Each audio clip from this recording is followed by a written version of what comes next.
जमीन का विवाद चल रहा है, कोई कब्जा करने का प्रयास कर रहा है, तो आखिरकार सबसे पहले आपको क्या करना है। तो इसलिए इस बात को आप समझ लें कि अभी ये जमीन है, ये जमीन को कोई कब्जा करने का प्रयास कर रहा है, तो तुरंत आप क्या कर सकते हैं, या तो आप उसको रोकने जाएंगे। ठीक है, आप रोकने नहीं जाते हैं, आप जो है उससे लड़ना नहीं चाहते हैं, उससे मारपीट करना नहीं चाहते हैं, तो आप जो है कानूनी प्रक्रिया में सबसे पहला स्टेप आपको क्या करना है कि उस पर कानूनी तरीके से रोक लगा देना है। रोक लगा यहाँ पर देना है, और उसके लिए पहला विकल्प यहाँ पर है, रोक लगा जो देंगे, पहला तरीका कि एक FIR दर्ज करा दें। ये पहला तरीका हो गया। दूसरा जो है यानी उसके बाद आप जो है जाएंगे और मजिस्ट्रेट के पास आप SDM कोर्ट में जाएंगे। वहां से क्या करेंगे, आप कार्रवाई करेंगे, यानी उस पर स्टे लगा देंगे, यानी उस पर जो है एक तरह से रोक लगा देंगे। अब ये कैसे लगेगा, ये जो है सबसे पहले, यानी ये अभी नया कानून है।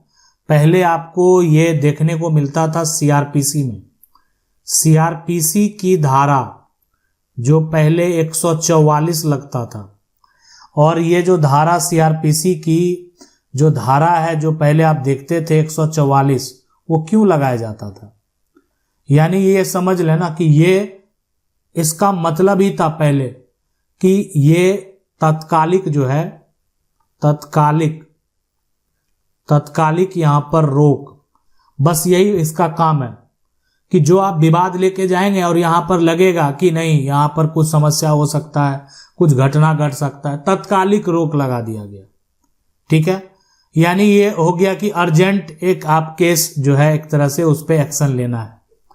यानी इसमें ऐसा लगता है ना उनको कि जो मजिस्ट्रेट होते हैं उनको पावर रहता है, जो विभागीय मजिस्ट्रेट हैं, कि यहाँ पर जो है एक तरह से जनता को खतरा हो सकता है, यानी जनता को खतरा, ये आपस में भिड़ेंगे, कोई समस्या उत्पन्न हो सकता है।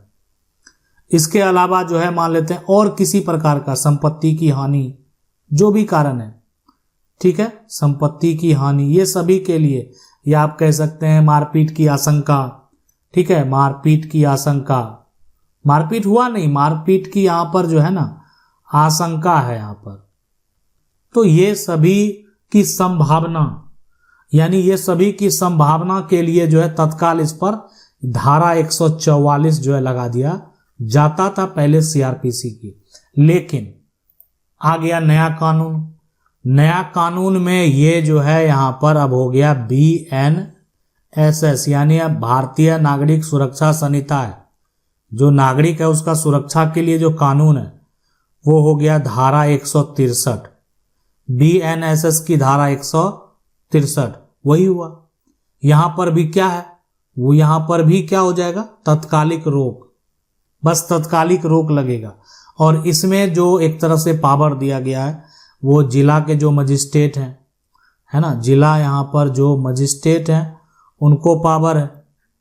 उसके साथ जो एक तरह से जो विभागीय मजिस्ट्रेट हैं, ठीक है, विभागीय मजिस्ट्रेट हैं, उनको पावर है, या अन्य जो है एक तरह से कोई यहाँ पर कार्यकारी मजिस्ट्रेट हैं, ठीक है, उनको पावर है। यानी आप यहाँ पर SDM कोर्ट जाएंगे, SDM के पास जाएंगे, है ना, और वहां पर आवेदन देंगे कि ऐसा समस्या है, मेरी जमीन को जबरन कब्जा करने का प्रयास किया जा रहा है, और हमारी ये जमीन है, हमारी जमीन का फसल बर्बाद कर दिया गया, हमारा ये रास्ता है, इस रास्ता को बंद किया जा रहा है, मेरा ये घर है, इसको तोड़ा जा रहा है, यानी किसी प्रकार का कोई भी घटना घट सकता है मेरे साथ, मेरे परिवार के साथ, यानी कोई भी जो है ये कह सकते हैं आपराधिक घटना जो है वो भी घट सकता है। तो ऐसी सिचुएशन, ऐसी कंडीशन में अब वहाँ पर जो है जैसे ही मजिस्ट्रेट के पास आप देंगे तो ऐसे सिचुएशन, ऐसे कंडीशन में मजिस्ट्रेट के द्वारा जो है उस पर रोक लगा दिया जाएगा, प्रतिबंध लगा दिया जाएगा।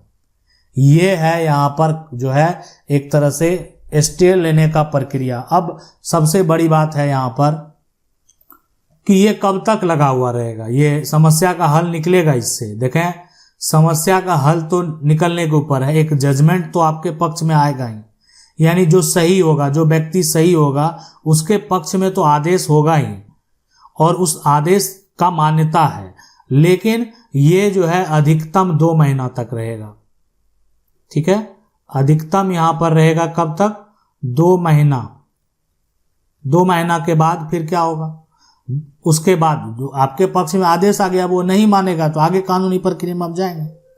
ठीक है, अब वैसा बहुत सारा कंडीशन में जो है ना इसको 6 महीना तक भी बढ़ाया जाता है, यानी आगे जो है एक तरह से आदेश जो है 6 महीना तक भी बढ़ाया जाएगा। अब बात करेंगे कि आदेश तो आ गया लेकिन वो तो मान कहाँ रहा, वो तो फिर भी वहां पर जो है घर बनाने का प्रयास कर रहा है या मेरा रास्ता बंद कर ही दिया है, वो मानने को तैयार नहीं है। ये जो हुआ तो आप क्या करें? सबसे पहले ऐसा बहुत सारा व्यक्ति है कि जो एक आदेश आया और वो क्या किया, आदेश का यहां पर आदेश का पालन किया ही नहीं, पालन नहीं किया तो उसके लिए क्या होगा? हम मान लेते हैं आदेश आ जाएगा और आदेश का पालन नहीं करेंगे तो उसके बाद भी कानून है, यानी अब उसके ऊपर जो है अब तो ठीक है, अब तो उस पर जो है ना बीएनएस जो है, बीएनएस की धारा जो है भारतीय न्याय संहिता की धारा जो है उस पर लागू हो जाएगा 223। ठीक है, और ये जो है एक तरह से यानी पहले बीएनएस की जो धारा 223 है वो आईपीसी में धारा 188 अब हो गया वो बीएनएस का धारा 223। तो अब ये जो है यानी अब लागू होगा। ठीक है, अब ऐसा आप किए हैं ना, पालन नहीं किए तब देख लें, अब नहीं करेगा तो ये अपराध है ना। ये तो अब एक तरह से आ गया न्याय संहिता में। ठीक है, यानी भारतीय दंड संहिता यानी आईपीसी का धारा 188, अभी वर्तमान में अब नया कानून है तो बीएनएस का धारा 223। तो अब वो पालन तो किया नहीं तो ये यहाँ पर कानूनी में दंडनीय अपराध है। दंडनीय अपराध का मतलब ये हुआ कि इसको अब सजा मिलेगा। ठीक है, उल्लंघन करे हैं, 144 लग गया था यानी धारा 163 लग गया था, अब फिर भी वो ऐसा कर रहा है तो उसका वीडियो जारी बना ले। जैसे ये कर रहा है ना, बता दें आज दिनांक जो है, जबकि इस पर धारा 144 लगा हुआ था फिर भी ऐसा किया रहा, तुरंत जाके पुलिस में एक रिपोर्ट भी कर दें कि ऐसा किया जा रहा है। आपको रोकने का भी पूरा प्रयास करना चाहिए, इसलिए कि आपके हाथ में भी है कि आपके द्वारा धारा 144 लगवाया गया, यानी आपके द्वारा धारा 163 लगवाया गया है। तो आपको वो पूरा प्रक्रिया करना है कि वहां पर जो प्रशासन है और देखें कि इस तरह का जो है रोक लगने के बाद भी ये क्या कर रहे हैं, अपना आदेश का पालन नहीं कर रहे हैं और ये बात आगे फिर जो है कोर्ट में तो भी जाएगा। तो इसलिए ये दंडनीय अपराध है। अब अगर रही बात दंड का तो उसमें जो है ऐसा नहीं है कि बहुत बड़ा दंड है, इसको जो है 6 महीना का जो है एक तरह से कारावास होगा। ठीक है, और उसके साथ उसको जुर्माना भी लगाया जा सकता है। तो या ये भी हो सकता है या दोनों इसके ऊपर जो है ये हो सकते हैं, मतलब सिंगल भी हो सकता है, दोनों भी हो सकते हैं। ठीक है, तो ये हो गया और साथ साथ 6 महीना से ये आगे चल के एक वर्ष तक भी हो सकता है। ठीक है, और साथ में जो है जुर्माना भी उसको लगाया जा सकता है। तो ये यहाँ पर जो कानून है ना कि अगर आप जो है एक तरह से धारा जो बीएनएस की धारा है अगर उसका उल्लंघन करेंगे तो आपके साथ जो है समस्या उत्पन्न होगा। यानी धारा 144 जो है लगा दिया गया, ठीक है, अब जो है कोई व्यक्ति जमीन पर नहीं जाएगा, है ना, कोई भी जमीन पर जो है कोई इनका रास्ता नहीं रोकेगा, कोई इनको जो है इस पर घर नहीं बनाएगा, कोई इस पर खेती नहीं करेगा, लेकिन फिर भी क्या हो रहा है, वो अपना जो है वर्चस्व दिखाकर आप करने जा रहे हैं तो फिर आप जेल जाने के लिए भी तैयार रहे। यानी अब आपका जो पहले था ना, तो पहले ये समस्या था यहाँ पर कि आपको सिर्फ रुकना था, लेकिन अब क्या समस्या हो गया कि अब आपको गिरफ्तार भी होना है। इसलिए कि अब आपका एक तरह से आप क्या किए, आपको जो मजिस्ट्रेट के द्वारा रोका गया फिर भी आप वो कार्य करने गए, तब आपको गिरफ्तारी तो होनी है। अब आप गिरफ्तार होंगे तो फिर आप समझ सकते हैं आगे आपके साथ क्या सब हो सकता है।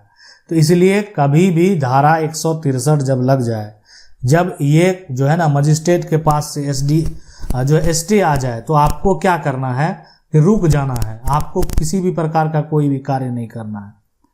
यानी अपने काम पर आपको क्या करना है, रोक लगा देना है। ये आपके लिए बेहद जरूरी है।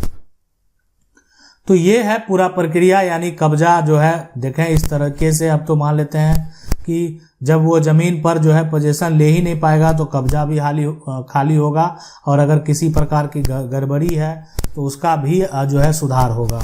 आशा करते हैं वीडियो अच्छा लगा होगा। वीडियो को लाइक जरूर कर दें। चैनल को अगर पहली बार देख रहे हैं तो सब्सक्राइब करके जो बेल आइकन है उसको जरूर दबा लें। मिलते हैं अगली वीडियो में, तब तक के लिए जय हिंद।